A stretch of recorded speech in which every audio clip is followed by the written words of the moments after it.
بسم اللہ الرحمن الرحیم۔ بسم اللہ الرحمن الرحیم۔ ناظرین السلام علیکم۔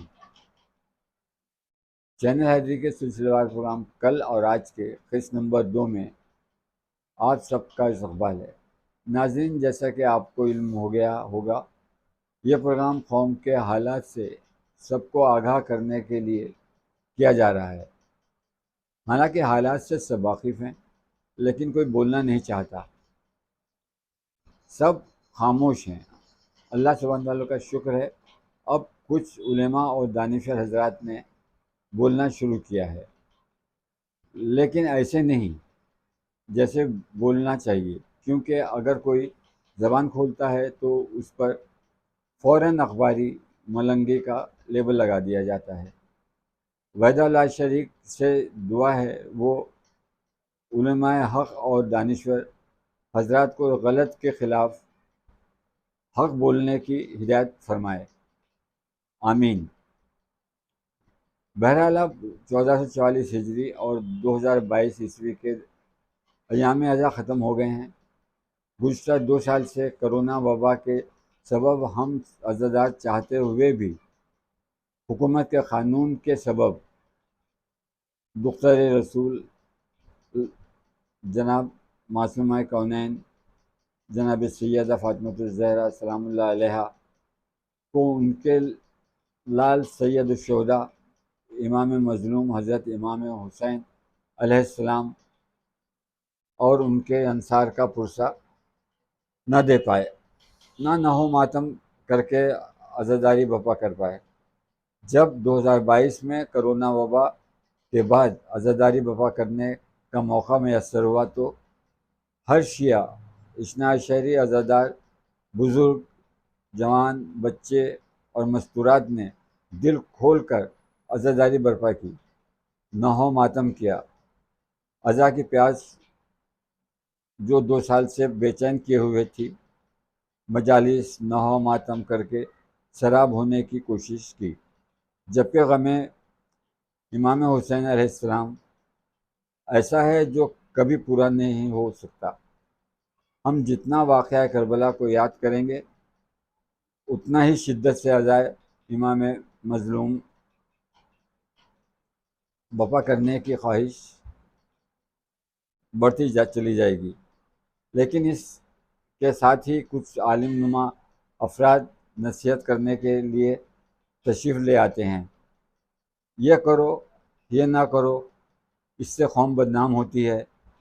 شاید یہ بھول جاتے ہیں کہ عزائے امام حسین علیہ السلام کی بقا کا وعدہ وحدہ اللہ شریک نے رسول خدا صلی اللہ علیہ وآلہ وسلم کے ذریعے شہزادی کونین فاطمہ الزہرا سلام اللہ علیہا سے فرمایا ہے۔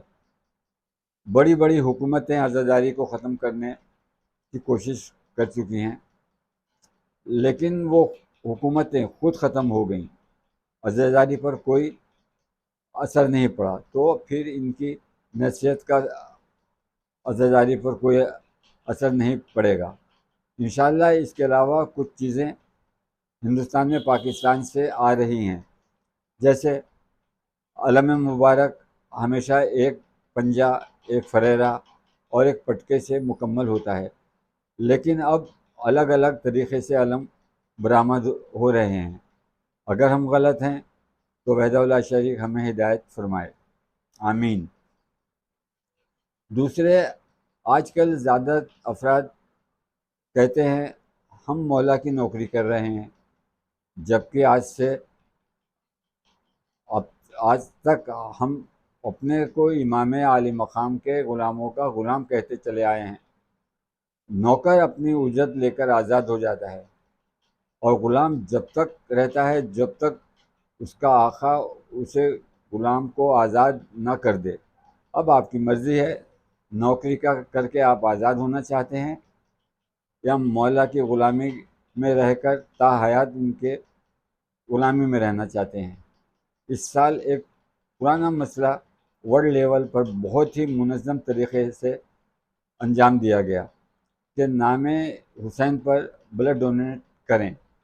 اس میں اس سے امام حسین علیہ السلام راضی ہوں گے۔ شاید ان لوگوں پر معاذ اللہ وہی نازل ہوئی تھی کہ زنجیر زنی خمر زنی کرنے والوں سے مولا ناراض رہتے ہیں اور بلڈ ڈونیٹ کرنے والوں سے راضی۔ یہ اچھا کام ہے، آپ کریں، کون روکتا ہے؟ یہ نہ عقیدت ہے اور نہ عقیدہ، یہ ایک سماجک کام ہے، اس کو عزاداری سے منسوب نہ کریں۔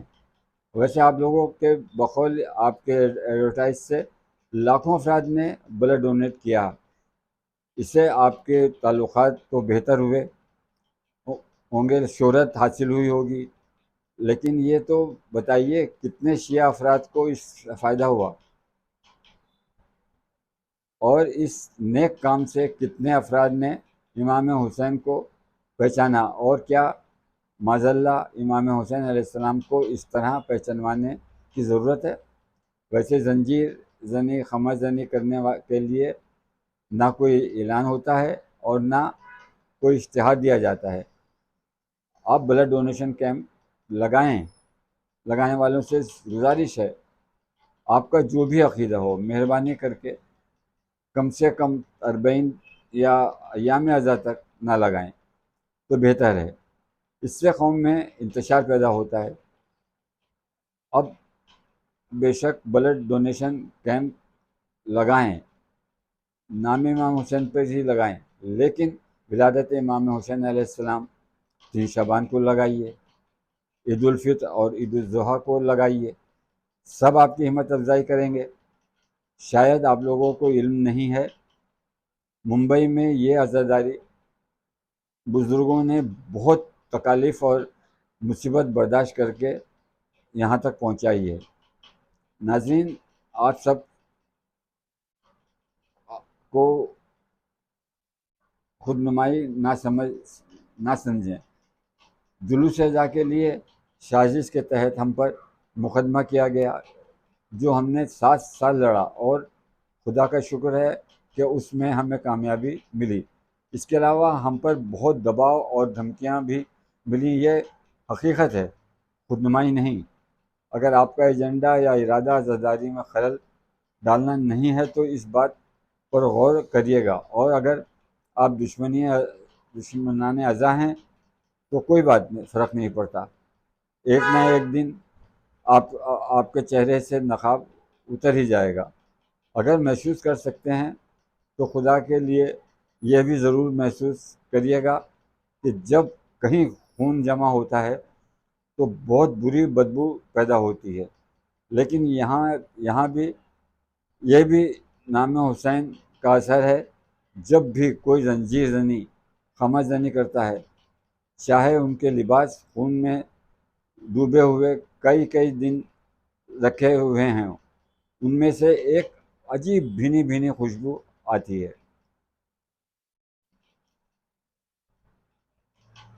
تحقیق ایک بہت اچھا عمل ہے، ہونا ہی چاہیے۔ علماء حق پر ہماری جانیں قربان، لیکن ہمارے چند علماء جو ہندوستان کے بڑے عالم کہلائے جا رہے ہیں، دوسرے مسالک کی کتابوں سے حوالے لاتے ہیں، کیا انہیں ہمارے بزرگ علماء کی کتاب تحقیق کے لیے نہیں ملتی؟ اگر کسی غیر شیعہ نے کچھ لکھ دیا ہے تو کیا ضروری ہے آپ ان کو اپنے مجالسوں اور تقریر میں بیان کر دیتے ہیں؟ اگر کوئی شخص تحقیق کرتا ہے اور اسے دوسرے مسالک کی کتابوں کی روایت مستند نظر آتی ہیں تو پہلے اپنی تحقیق کو اپنے بزرگ علماء کے درمیان رکھنا چاہیے۔ ہوتا یہ ہے، جب کوئی شخص تحقیق کرتا ہے پہلے اس فن کے ماہرین سے مشورہ کرتا ہے، اپنی تحقیق سے ان کو آگاہ کرتا ہے، جب یہ ماہرین یہ اسے منظور کرتے ہیں تب عوام میں لاتا ہے۔ سب کو علم ہے، زیادہ تعداد میں دشمنان اہل بیت نے بہت سی کتابوں میں ائمہ معصومین کی شان میں گستاخیاں کی ہیں، لیکن ہمارے یہ چند قابل علماء بغیر کسی سے مشورہ کیے کسی کی بھی لکھی ہوئی کتاب اپنے خیالات کو منبر رسول خدا سے بیان فرما دیتے ہیں۔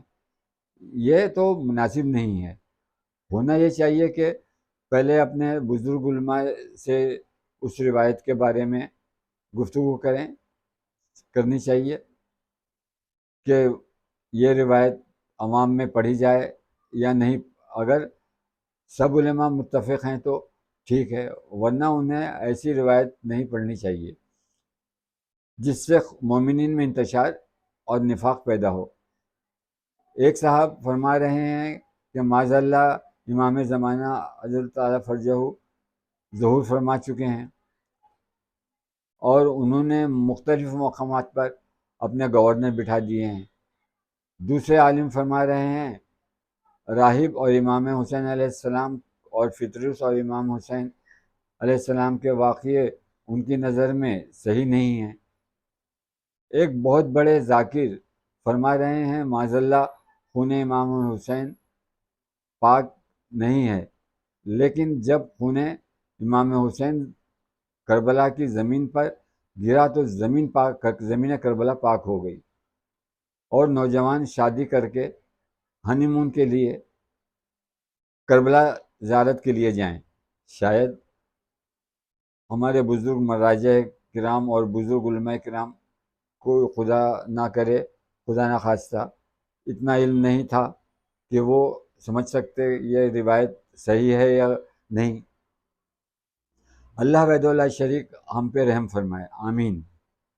اسی طرح ماہ سفر کی مجلس میں ایک عالم فرما رہے ہیں کہ ایک کلپ 2 سال سے سوشل میڈیا پر وائرل ہو رہی ہے. ایک فرد سر پر خمہ رکھ کر پتھر سے خمہ پر ضرب لگا رہا ہے اور خمہ اس کے سر میں پھنس گئی ہے. تو انہوں نے فرمایا ایسی عزاداری پر لعنت. اگر عزاداری سے انہیں رغبت ہوتی تو وہ کہتے یہ کام کرنے والے پر لعنت. کسی شاعر نے کیا خوب کہا ہے، اگر حسین کے ماتم میں کچھ نہیں رکھا تو پھر یزید کے بچوں میں کھلبلی کیوں ہیں. دشمن طرح طرح کے کلپ بنا کر سوشل میڈیا پر وائرل کر رہے ہیں. ان افراد سے ان کا جواب کیوں نہیں دیا جاتا؟ ان کلپس کو دیکھ کر یہ کہتے ہیں کہ اس سے شیعت بدنام ہو رہی ہے. جناب، دشمن اس طرح کے کلپ ڈال کر ہماری بے عزتی کر رہا ہے تو آپ بھی سوشل میڈیا پر اپنے سچے پروگرام ڈال کر وائرل کریے. ایک کلپ میں ایک عالم جو امامہ قبا زیب تن کیے ہوئے ہیں، انہیں شراب پیتے اور خواتین کے ساتھ فحش حرکتیں کرتے دکھایا گیا ہے. کہا گیا یہ دشمن کی سازش ہے. اگر یہ دشمن کی سازش ہے تو سر پر خمہ رکھ کر پتھر مارنے والی کلپ بھی دشمن کی سازش ہو سکتی ہے. ہم اس کے موافق نہیں ہیں، لیکن کسی بھی حال میں سب کو ایک نظر سے دیکھنا چاہیے. کسی کا دفاع اور کسی پر الزام تراشی بھی مناسب نہیں ہے. پاکستان میں ایک مولانا جواد نقوی ہیں جو ہندوستان میں کافی مشہور ہیں. جو عالم یہ اپنی روایتیں پڑھ رہے ہیں ان کے ہی شاگرد یا مرید ہیں. اس کے علاوہ ایک بہت بڑا طبقہ ان کا معتقد ہے. ان کا پاکستان میں بہت بڑا حوزہ ہے جس میں ہزاروں طلباء تعلیم حاصل کر رہے ہیں. سنا ہے ان کا کوئی خاندانی پس منظر بھی نہیں، سرمایہ دار کا پس منظر بھی نہیں ہے، بیک گراؤنڈ بھی نہیں ہے. تو یہ حوزہ کس کے سرمایہ سے چل رہا ہے یہ ہمارا سردرد نہیں، وہ جانے، حکومت پاکستان جانے. طلباء کا رہنے سہنے، کھانے پینے، لباس کا خرچہ معمولی تو نہیں ہے، جبکہ آج کل ایک انسان دن رات محنت کر کے اپنے اخراجات پورے نہیں کر پا رہا ہے. اس کو کیا کیا یتن کرنے پڑ رہے ہیں یہ وہی جانتا ہے. اب ان کے شاگرد اور ہمنوا کھلے عام اہل بیت علیہ السلام کی شان میں گستاخیاں کر رہے ہیں. خدا نخواستہ ایسا لگ رہا ہے ہم ایک بار پھر بنی امیہ کے دور میں جی رہے ہیں، جب 60 سال تک تقریباً 70,000 ممبروں سے مولا کائنات اور اہل بیت علیہ السلام کی شان میں گستاخیاں کی جا رہی تھیں، لیکن اب تو یہ لوگ بنی امیہ کے اور قاتل جناب فاطمہ زہرا سلام اللہ کی تعریف کھلے عام کر رہے ہیں، جن کے کلپ سوشل میڈیا پر اکثر وائرل ہوتے رہتے ہیں۔ اس لیے یہ لوگ شیعہ اثنا شری تو ہو نہیں سکتے، کیونکہ رسول خود اسلام حضرت محمد صلی اللہ علیہ وآلہ وسلم نے فرمایا ہے کہ جناب فاطمہ الزہرا سلام اللہ علیہ میرے جگر کا ٹکڑا ہیں، جس نے انہیں ناراض کیا اس نے مجھے ناراض کیا، اور جس نے مجھے ناراض کیا اس نے اللہ کو ناراض کیا، اور جس نے اللہ کو ناراض کیا وہ مسلمان ہو ہی نہیں سکتا۔ اب ان کے نظریے کے حامی افراد کو سوچنا چاہیے کہ انہیں کیا کرنا ہے۔ ویسے جتنا اہل بیت کے فضائل کو دبانے کی کوشش کی جائے گی، وحدہ لا شریک اس سے 1000 گنا زیادہ ان کے فضائل عام کرے گا۔ اللہ کی مصلحت ہے آج غیر شیعہ اہل بیت کی شان میں وہ احادیث اور روایت پڑھ رہے ہیں جو کبھی ہمارے یہاں پڑھی جاتی تھیں لیکن اب نہیں پڑھی جاتی۔ اگر کوئی مولانا پڑھنا بھی چاہے تو نامعلوم کیوں دل کھول کر نہیں پڑھ پاتا۔ ہمارے غیر شیعہ دوست ہمارے ایک غیر شیعہ دوست کہا کرتے ہیں، آپ لوگوں کے یہاں بہت اچھی بات یہ ہے کہ آپ کے یہاں شرعی مسائل اور محراب کے مولانا الگ ہوتے ہیں اور واقعہ کربلا بیان کرنے والے الگ ہوتے ہیں، اس لیے آپ کے یہاں زیادہ مسائل نہیں ہوتے ہیں۔ لیکن گزشتہ چند سالوں سے ہمارے یہاں یہ سلسلہ ختم جیسا ہوتا جا رہا ہے، اس لیے معاملات بھی خراب ہو رہے ہیں۔ اب محراب اور منبر پر صرف علماء کرام ہی ہیں۔ اب تو جواد نقوی کے حوزے میں بقول ان کے دیوبندی بریلوی مسلک کے اساتذہ تعلیم دے رہے ہیں۔ ظاہر ہے وہ اپنے مسلک کے حساب سے تعلیم دیں گے، یہ اور ان کے شاگرد ہمارے عزیز دیش ہندوستان مخالف نظریے رکھتے ہیں، جبکہ ہندوستان کا شیعہ ہمیشہ سے دیش کا وفادار اور پرامن شہری رہا ہے۔ ان کی وجہ سے یہاں کے پرامن شیعوں پر بھی آنچ آ سکتی ہے۔ سنا ہے مولانا نے حکومت ایران اور آیت اللہ خامنئی کے بھی مخالف ہو گئے ہیں۔ ایران والوں نے بھی کہہ دیا ہے اس سے ان کا کوئی تعلق نہیں ہے۔ ویسے ان کے حوزے سے جو ہزاروں طلباء جب امامہ قبا زیب تن کر کے نکلیں گے تو عام لوگ تو عالم دین ہی سمجھیں گے۔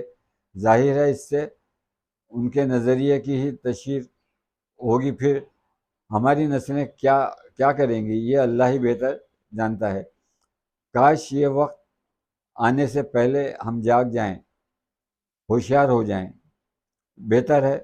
بہرحال ہندوستان میں بھی ایسے مولاناؤں کی باڑھ آئی ہوئی ہے جس کی جو سمجھ میں آ رہا ہے پڑھ رہا ہے۔ شاید اگر ہم نہ جاگے تو اس سے بھی برا دور آنے والا ہے، لیکن ہندوستانی شیعہ نہ اپنے دین سے بھٹکے گا اور نہ دیش کا غدار بنے گا۔ بس اللہ جل جلالہ ہمیں ان کے شر سے محفوظ و امان میں رکھے، آمین۔ ہم شیعان حیدر کرار علیہ السلام کو صرف عزاداری امام حسین علیہ السلام کی آزادی کی فکر ہوتی ہے اور کچھ نہیں۔ ہندوستان میں ہمیں پوری دنیا سے کہیں زیادہ عزاداری امام حسین علیہ السلام کرنے کی آزادی ہے۔ ہم یہاں بے فکر ہو کر عزاداری کرتے ہیں، یہاں جلوسوں میں بم بلاسٹ نہیں ہوتے، دہشت گردانہ حملے نہیں ہوتے، وہ بھی مسجد اور مدرسوں میں مجلسوں میں۔ یہاں ٹارگٹ کلنگ نہیں ہوتی۔ ہمارے لیے ہندوستان سے اچھی کوئی جگہ ہو ہی نہیں سکتی۔ ویسے بھی ہندوستان سے امام حسین علیہ السلام کو الگ ہی لگاؤ تھا۔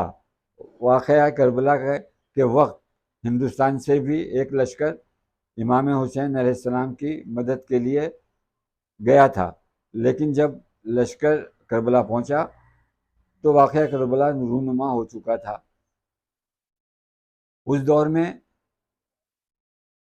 بھی جب ہندوستان میں اسلام نہیں تھا، لیکن حضرت محمد صلی اللہ علیہ وسلم و آل محمد صلی اللہ کو بہت احترام کی نظر سے دیکھا جاتا تھا، جس کی مثال ہندوستان میں حسینی برہمن ہیں۔ یہ لوگ کتنا بھی ہندوستانی شیعوں کو ورغلانے کی کوشش کریں، کامیاب نہیں ہوں گے۔ ہم دیش کے وفادار تھے، وفادار ہیں اور انشاءاللہ وفادار رہیں گے۔